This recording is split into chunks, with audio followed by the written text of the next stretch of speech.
Está no ar mais um Boletim Coppola News, o canal de cortes mais visto do YouTube. Eu sou Márcio Andrade e no vídeo de hoje você vai ver mais um debate entre o Caio Coppola e um debatedor petista qualquer.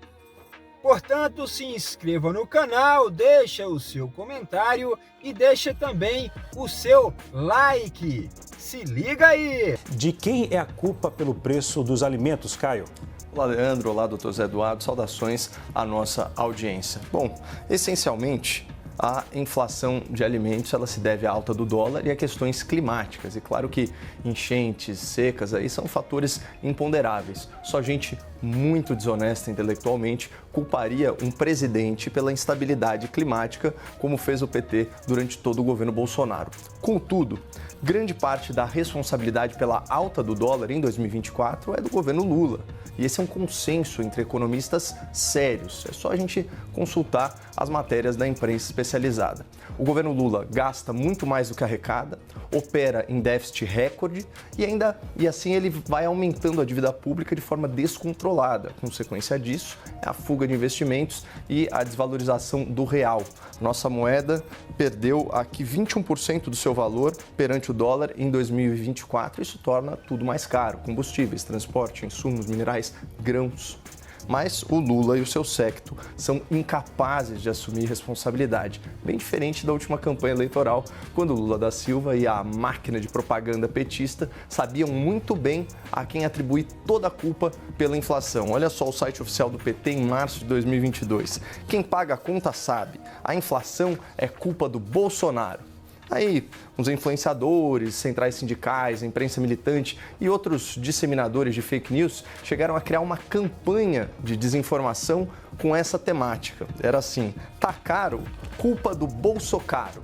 A ideia é bem fraquinha, não viralizou como planejado, mas a iniciativa incluía jingle, propaganda profissional, até material impresso. Segundo o site da CUT, que inclusive incentivava o internauta a imprimir o seu próprio adesivo e sair por aí colando Bolsocaro em propriedade alheia, mais de 100 mil lambe-lambes foram impressos com essa bobagem, e aí só confirmando o absoluto descaso da esquerda brasileira com a limpeza das nossas cidades. Mas voltando aqui para a narrativa da inflação, na pandemia, o Lula culpava o ex-presidente Bolsonaro pelo aumento de preço, mas agora, como presidente, e sem pandemia nenhuma, ele se exime de qualquer responsabilidade. E como todo mundo sabe, a inflação daquela época ela foi global, foi generalizada, foi puxada pelo aumento dos combustíveis por causa da guerra na Ucrânia e pelaquela política do fique em casa, a economia a gente vê depois, que paralisou o mundo e desorganizou as cadeias produtivas. Mas o Brasil fez a sua lição de casa.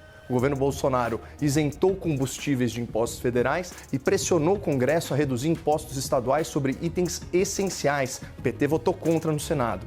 Além disso, controlou os gastos públicos, atraindo investimento estrangeiro e fortalecendo a moeda nacional. Então, o Lula recebeu o Brasil com as contas no azul, o real em alta e a inflação em queda. Mas em menos de 2 anos, conseguiu virar o país do avesso. Lá em 2022, de forma bem simplista, até bem presunçosa, o Lula gravava vídeos explicando como combater a inflação da comida. Segundo o petista, bastava ao governo controlar a oferta de alimentos, comprando o excedente das safras e usando esse estoque para abastecer o mercado interno quando necessário. Então, das duas, uma: ou o Lula não está seguindo seus próprios conselhos econômicos, ou ele enganou a população sobre as causas e soluções para a inflação lá em 2022. Ele chegou a afirmar o seguinte: se eles, o governo Bolsonaro, fossem responsáveis com o povo, já teriam baixado os preços da gasolina e dos alimentos. Então isso faz de Lula, Haddad e companhia, nas suas próprias palavras, grandes irresponsáveis. Porque de lá para cá, a gasolina e os alimentos subiram muito de preço. Olha aqui, Folha de São Paulo, 10 de janeiro. Alimentos ficam mais caros e fecham 2024 com inflação de 8%. As carnes aumentaram 20%, Leandro. O café aumentou 39%, a laranja-lima subiu 91%. E aqui, Poder 360. Lula encerra o ano com a segunda gasolina mais cara em 15 anos. Então, para fechar, a forma mais óbvia de se combater a inflação nesse contexto seria baixar custos com a redução de impostos em itens essenciais, como combustível, energia e alimentos, e implementar medidas de controle de gastos e responsabilidade fiscal para combater a alta do dólar. Mas o governo não está disposto a fazer nada disso, porque o Lula não vai abrir mão nem de 1 centavo de arrecadação e nem de 1 cabide de emprego. Zé, na sua opinião, de quem é a culpa pelo preço dos alimentos? Olá, Leandro. Olá, Caio. Bom, os economistas são claros ao apontar várias causas, mas duas principais. Uma questão climática, que, por certo, independe do governo Lula. Não creio que nenhum governo, nem o Lula, seria capaz de fazer um convênio com São Pedro para evitar que no ano passado nós tivéssemos a enchente que nós tivemos e que atingiu fundamentalmente o Rio Grande do Sul e atingiu a produção nacional. E outras situações de chuvas que ocorreram, como também as secas. Esse é um dos fatores preponderantes, isso é claro e indiscutível. O outro fator é o dólar. Por quê? Porque o dólar, na sua elevação, aumenta efetivamente os insumos que são comprados para a produção. Então aí você acaba tendo esses dois fatores gerando isto. E o governo Lula, ele pegou o governo muito desapetrechado, vamos falar assim, para combater essa situação. Por quê? Porque uma das formas que o governo tem de combater isso é com os chamados estoques reguladores. Você compra mercadorias para quando houver alta, você joga no mercado, justamente trabalhando com a lei da oferta e da procura. Infelizmente, o governo Bolsonaro entregou os estoques esvaziados. Nada. Por que fez isso? Talvez porque o senhor Paulo Guedes acreditava que a mão invisível do mercado resolve tudo, que o Estado não deve intervir, mesmo para baixar preços. Mas seja como for, a verdade é que o Lula pegou os estoques zerados. Nesse ponto, eu faço até uma crítica. Eu acho que o governo deveria ter sido mais ágil para recomprar isto e a reabastecer os alimentos. Eu sei das dificuldades financeiras, mas esta é uma questão chave. Eu preciso de, para a intervenção governamental na área de alimentos, os estoques definidos, colocados, para que eu possa intervir, coisa que, infelizmente, o Jair Bolsonaro acabou não fazendo. O Lula herdou, mas também eu acho que está um pouco devagar para poder tomar essa política que acho indispensável. O que o governo tem que fazer? Primeiro, claro, o dólar tem que cair. Está caindo, viu? Embora havia predições de alguns que, talvez até torcida, que o dólar subisse, vamos ver o preço do dólar hoje. Ele caiu muito nesses dias, né? A tendência parece que cair mais. Vamos ver, não sei. Há vários fatores que incidem aí, mas o dólar já começou a cair, o que é muito positivo. Segundo ponto, o governo tem que ter os estoques reguladores. Isso é uma outra questão que eu tenho que ir. O governo tem que incentivar a produção. Quanto mais se produz, mais eu coloco no mercado, mais o preço cai. Lei da oferta e da procura. E aí, então, eu tenho a questão dos juros ao produtor. O governo tem que utilizar os bancos públicos para trabalhar essa questão dos juros ao produtor. Está aí o Plano Safra, né, que existe há tantos anos, ele tem que ser incrementado mais. E é feito pelo Banco do Brasil. Isso, aliás, é a demonstração de que os bancos públicos são peças indispensáveis. E eu digo isso para aqueles que acham que a privatização de tudo é a solução. Não. É nesta hora que o banco público tem que intervir para fornecer crédito ao produtor, para baixar o custo e realmente colocar esse problema, essa casa, a casa em ordem do ponto de vista da alimentação, dos alimentos do seu custo. Outro aspecto, dialogar com o setor varejista. O presidente Lula tem mostrado que ele pretende dialogar para encontrar alternativas, inclusive para buscar reduzir o custo logístico do transporte de alimentos. Isso é fundamental. Então, há uma série de iniciativas e eu tenho visto entrevistas de ministros, o ministro Paulo Teixeira, o ministro Rui Costa e dos outros, falando que essas medidas estão sendo pensadas e vão ser executadas. Então, acredito que o governo não tem outra coisa a fazer a não ser isto. A única coisa que eu sinto falta é a reposição desses estoques reguladores que Bolsonaro esvaziou. Isso, a meu ver, é fundamental nessas horas, né? Um outro aspecto que tem que ser trabalhado, para concluir, Leandro, é a questão e o governo está pensando nisso, do controle da taxação da importação de alimentos. Eu tenho que, de uma forma cuidadosa e seletiva, reduzir alguns impostos aqui para entrar alimentos. Eu não posso fazer isso em geral, claro, porque senão eu destruo a produção brasileira. Mas eu posso fazer isso para reduzir o preço. Tudo isso está sendo pensado pelo governo e espero, sinceramente, que acabe dando certo para o bem de todos nós. E o governo Lula está desesperado. O governo Lula está mais perdido do que cego em tiroteio, essa é a verdade. Os preços dos alimentos estão lá nas alturas e o Lula está caçando a quem culpar. A culpa nunca é dele, mas não vai ter para onde correr. Né não, Lula? É isso ou não é? Pois é, o Lula está desesperado, está mais perdido do que cego em tiroteio e vamos ver o que vai acontecer com todo esse barulho que ele está fazendo, porque, meus amigos, olha só, quando você vai ao mercado, a coisa não tá fácil. Quando você vai ao mercado, quando você vai comprar a sua picanha, quando você vai comprar a sua picanha no açougue, quando você vai fazer ali a sua xepa lá na feira, né? Fazer ali aquela feira, comprar aquelas frutas, comprar verduras, comprar legumes, comprar, né, cheiro verde, alface, batata, comprar tudo de legumes e hortifrutis na feira, você vê que a coisa não tá fácil, a coisa tá muito lá em cima. O café, e o café? Como é que tá o café? O café o café tá lá em cima, meu amigo. O café foi um dos produtos que mais subiu nos últimos dias. Nos últimos dias não, nos últimos meses. Porque o café já vem numa guinada aí já durante umas boas semanas aí, né? Durante alguns meses já. Então, o Lula, ele está perdidinho, ele está perdido. Ele e o Haddad estão perdidos. O que acontece? Fizeram um tal de arcabouço fiscal aí, não sei o que é que aconteceu, que o trem não deu muito certo, né? A inflação está subindo a cada dia que passa, a cada semana que passa, a cada mês que passa, a inflação continua subindo.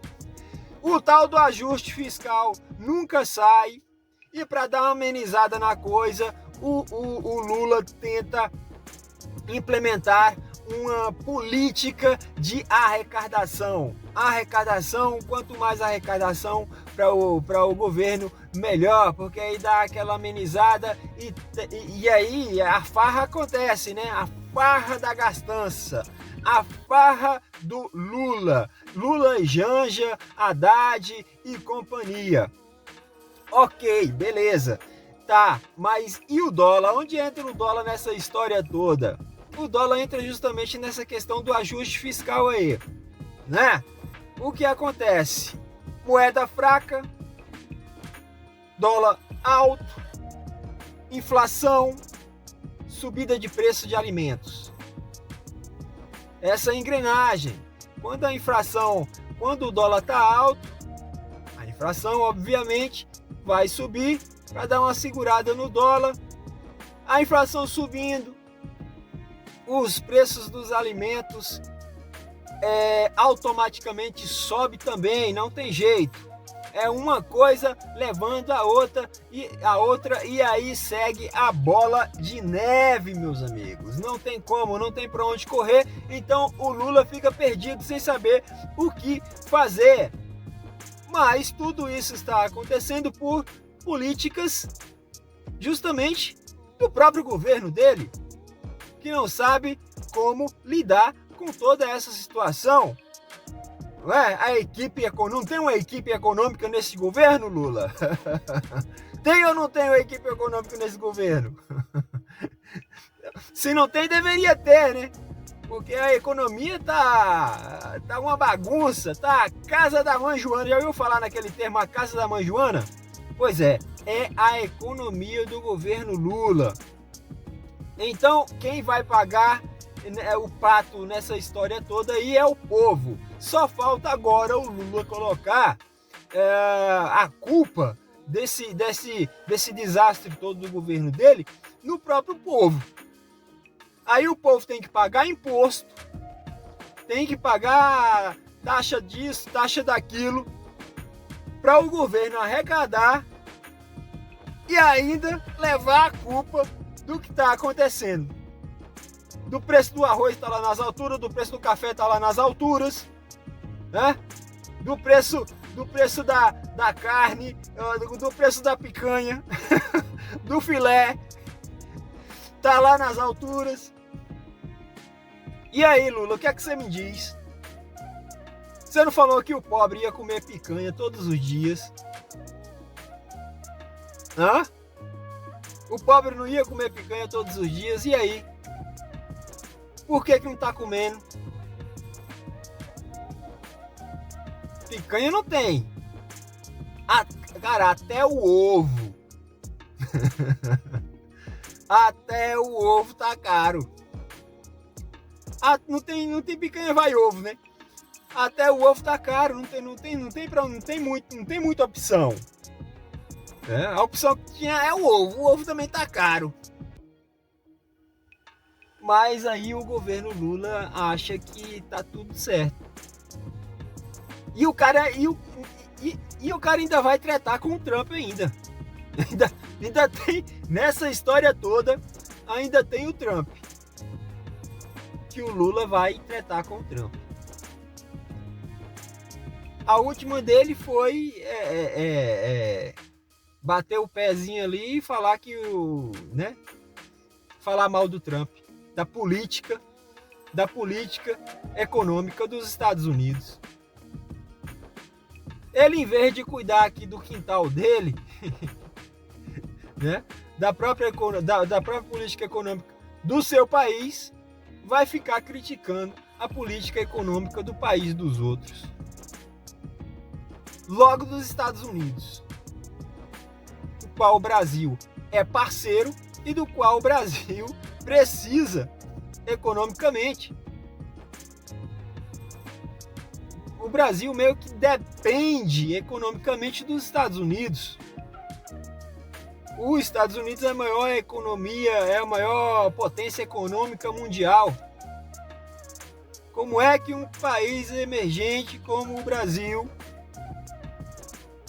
não vai precisar da maior potência mundial, economicamente falando, que é os Estados Unidos da América? E aí vem o Lula e quer bater de frente com o presidente deste país. É uma ideia de jirico ou não é? Aí não dá, Lula. Lula, aí não dá. Aí realmente fica difícil. Aí fica difícil para todo mundo. Fica difícil pro sulista, fica difícil pro nordestino. É por isso que a sua aceitação, a sua rejeição, aliás, a sua rejeição tá lá nas alturas, né? Lá no Nordeste caiu pra caramba. Aliás, a rejeição aumentou pra caramba. A aceitação é que caiu, diminuiu. Se no Nordeste tá assim, meu amigo, imagine no resto do país. Não é isso? Bom, o Lula tá aí caçando a quem culpar. O Haddad está mais perdido junto com o Lula do que segue em tiroteio. E o Brasil está à deriva. Se inscreva no canal, deixe o seu comentário, deixe também o seu like. E até breve.